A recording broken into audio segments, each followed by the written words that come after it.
और जब सोच आउटडेटेड हो गई है तो उन्होंने अपना कामकाज भी आउटसोर्स कर दिया है। देखते ही देखते इतना बड़ा दल, इतने दशकों पर तक देश पर राज करने वाला दल, ऐसा पतन, ऐसी गिरावट, हमें खुशी नहीं हो रही है। हमारी आपके प्रति संवेदनाएं हैं, लेकिन डॉक्टर क्या करेगा जी, पेशेंट खुद। आगे क्या बोलूं?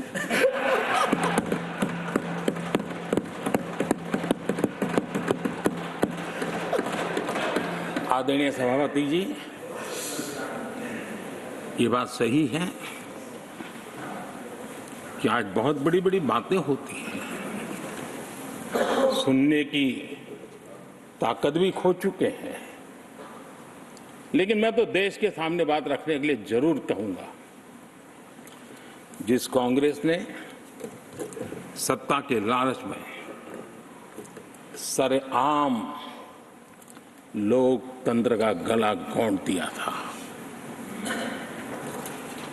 जिस कांग्रेस ने दर्जनों बार लोकतांत्रिक तरीके से चुन करके आई सरकारों को रातों रात भंग कर दी थी,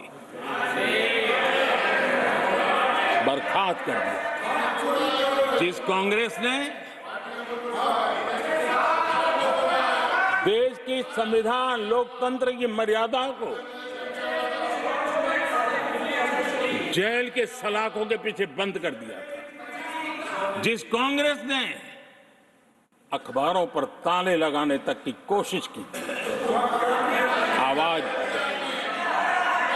जो कांग्रेस देश को तोड़ने के नैरेटिव घटना का नया शौक उनको पैदा हुआ,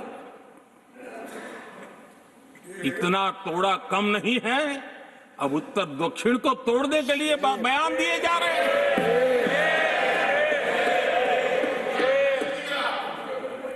और ये कांग्रेस हमें लोकतंत्र और फेडरलिज्म उस पर प्रवचन दे रही है।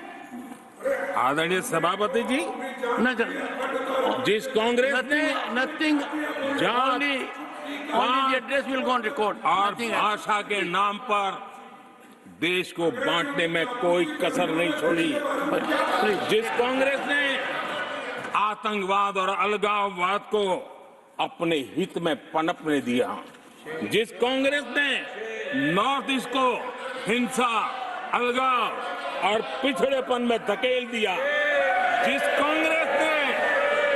कांग्रेस के राज में नक्सलवाद के लिए देश के लिए एक बहुत बड़ी चुनौती बनाकर के छोड़ दिया, जिस कांग्रेस ने देश की बहुत बड़ी जमीन दुश्मनों के हवाले कर दी, जिस कांग्रेस ने देश की सेनाओं का आधुनिकीकरण होने से रोक दिया, वो आज हमें राष्ट्रीय सुरक्षा और आंतरिक सुरक्षा के लिए भाषण दे रहे, जिस कांग्रेस ने आजादी के बाद से ही कंफ्यूज रही, उनको उद्योग जरूरी है कि खेती जरूरी है, उसी कंफ्यूजन में गुजारा किया, जो कांग्रेस तय नहीं कर पाई कि नेशनलाइजेशन करना है कि प्राइवेटाइजेशन करना है, उलझती रही, जो कांग्रेस 10 वर्ष में 12 नंबर से 11 नंबर पर आर्थिक व्यवस्था ले आ पाई, 10 साल में 12 से 11 नंबर। और आप 12 से 11 आने में बहुत मेहनत नहीं पड़ती है, जैसे जैसे आगे बढ़ते हैं तो मेहनत और बढ़ती है, हम 10 साल में 5 नंबर पे ले आए। और ये कांग्रेस हमें यहां आर्थिक नीतियों पर लंबे लंबे भाषण सुना रही है। आदरणीय सभापति जी, जिस कांग्रेस ने ओबीसी को पूरी तरह आरक्षण नहीं दिया, जिसने सामान्य वर्ग के गरीबों को कभी आरक्षण नहीं दिया, जिसने बाबा साहब के बजाय बाबा साहब को भारत रत्न देने योग्य नहीं माना, अपने ही परिवार को भारत रत्न देते रहे। जिस कांग्रेस ने देश की गली सड़कों चौक चौराहे पर अपने ही परिवार के नाम के पाठ जड़ दिए हैं, वो हमें उपदेश दे रहे हैं। वो हमें सामाजिक न्याय के पाठ पढ़ा रहे हैं।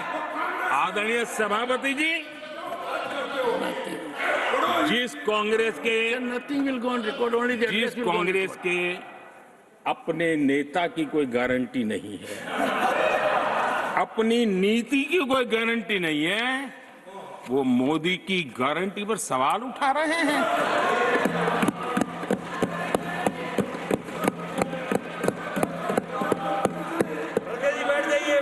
आदरणीय सभापति जी, आदरणीय सभापति जी, यहाँ एक शिकायत थी।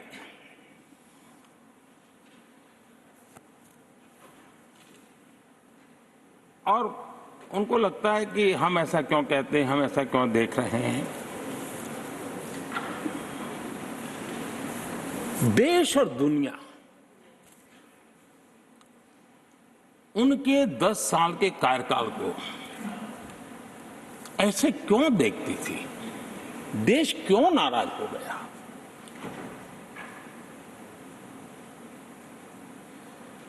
इतना गुस्सा देश को क्यों आया?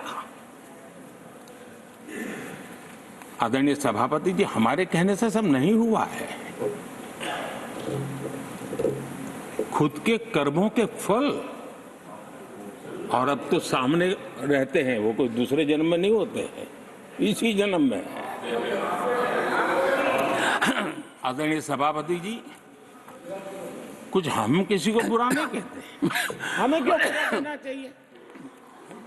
जब उन्हीं को लोगों ने बहुत कुछ कहा हो तो मुझे क्या कहने की जरूरत है?